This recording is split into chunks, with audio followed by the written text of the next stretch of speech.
What up, y'all? It's Caleb. Today I've got my toys out, the FJ and my 470 size RC helicopter. I'll give you guys a quick review of what I've done so far. So when you buy the helicopter, what you get out of the box is, of course, the helicopter, a 52 milliamp LiPo battery, and this FlySky. This is the X1 version 1 controller, and these are the original props. You get 4 of these, and you get a 2-bladed tail rotor prop. Now the helicopter did run me about $1,200 from Amazon and some change. It is a steep price, but if you love aviation, RC helicopters, and if it's your favorite, especially the model, then go for it. But let's start with the details on this thing, what I've done so far. Stock, this thing doesn't look that great, so I touched it up with some paint and modifications. The 30 mil Canyon, basically it was colored in silver, and it didn't have any of these tubes, so I added those in there. You just basically get some drill bits and drill them in there, and then stick these USB cables in there to add some realism. The gauge itself, like the barrel of the gun, was basically a cheap gauge wire. It didn't even have a tube, like it wasn't hollow. So I went to my local hobby store and bought some aluminum tube, which is this right here, and cut it to fit like that, and then paint it black. The tip here, this is shrink wrap. I just went ahead and cut a piece and put that on there, and so now it looks more realistic, like the real thing. 30 mil, machine gun. Moving to the top, this is the gunner's avionics surveillance camera for the gun. I just added some of these like little decor to reflect like a foil-ish color to it, just like the real cameras on these helicopters. The coolest thing about this so far to me is what I did with the hatch. So basically this is where all your battery goes and the GPS. What I did with this piece, of course I detailed it. I added computer mesh into the RC helicopter. Computer mesh will come with these magnets, and basically I just tape these magnets in on the inside. So if you don't want the tinted look of the helicopter, and let's say maybe you have modded the inside with the cockpit and some pilots, and the window will be clear and you can see the inside. So, and if you don't want that, take it off. Pretty genius, right? And just put the, I guess, mesh or tint on the inside like that. But I like the mesh look of it too. It looks pretty sick. So that's one thing I did, and I'm pretty proud of, and I thought it was pretty cool. And then just want to mention these little rivets. They're basically, I paint them silver just to add scale detail. It looks more realistic, right? Rather than plain. That, and then I'll get to the LED lights after last. One thing about this helicopter was the landing gear. It was flimsy as hell. And so what I did here was I added some washers. So there's a washer up here, you can see, and a washer here, and it added rigidity. And so when I'm landing, I'm not afraid that the helicopter will tip over. Let's say you're on soft grass and it's a windy day.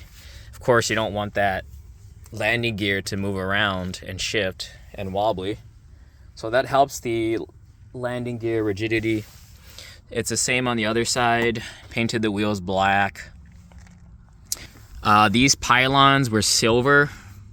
I painted it black, spray can. And then the missiles, AGM, anti-ground missiles. You can see I painted to yellow stripes, and then red tips. Same for the other side. And then the missile pod launcher, that was silver, sprayed painted black. Exhaust, more mesh. Little meshes here just for the exhaust effect. And I placed a foam in here so that you can't see the other side, because it would be, you would see the other side. It would be hollow. So that's that. And then to the rear, more rivet detail. And then one change I've done is the tail rotor. This is a 3-bladed. The original one would come with 2-blade.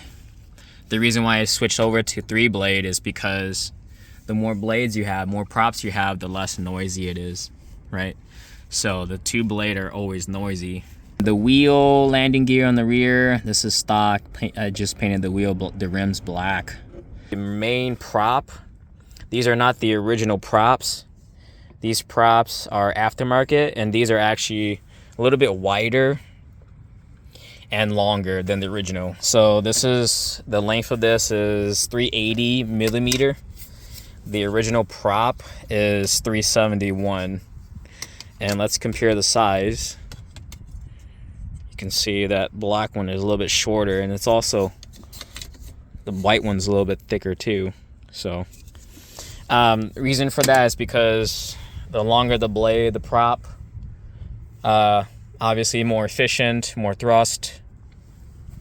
And it's good to have another set, right, just in case.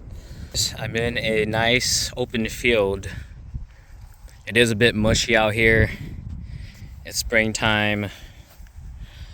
Today's windage is about 12-13 miles per hour. Not really ideal, but a size 470 will do just fine.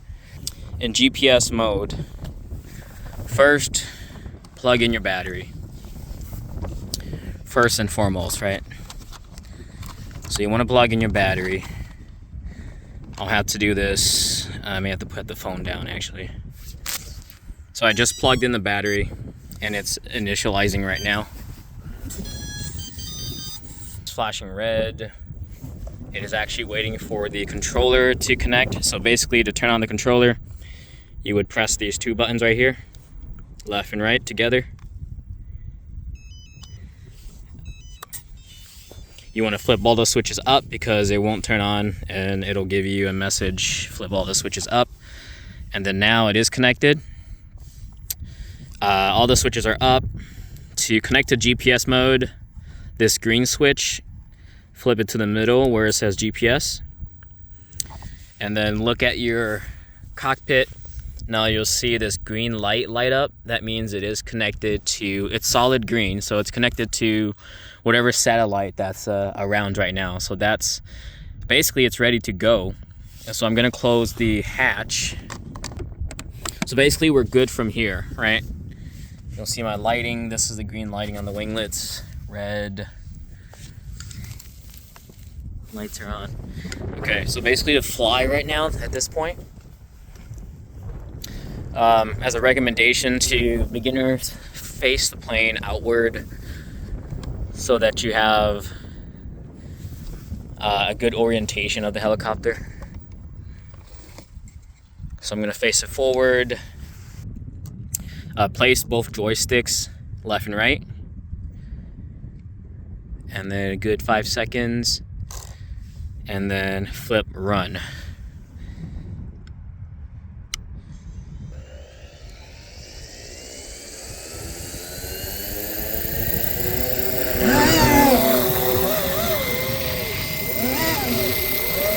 It is quite windy today.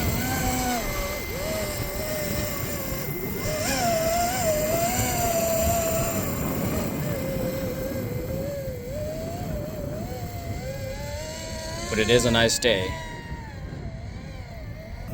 Man, you can hear that tail rotor. Even with the tri-blade, the 3-blade, it's still really loud. It's no joke. See, now with the GPS mode, I'm not touching the sticks at all. And this thing's floating because it's using GPS to stabilize the location. And right now it's just really fighting the wind. Otherwise it's just floating. Just hovering.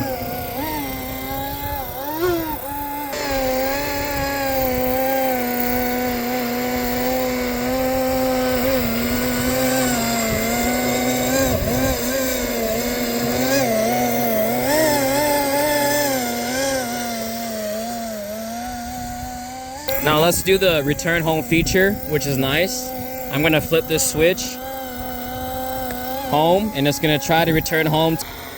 I don't know if I can get that on camera, but it's trying to land now.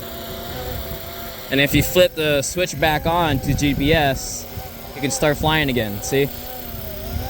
But it was about to land, which is kind of nice.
Pretty sick. Well, that pretty much concludes the flight of the Roban 470 size WZ-10. I'll catch y'all on the next one. Peace.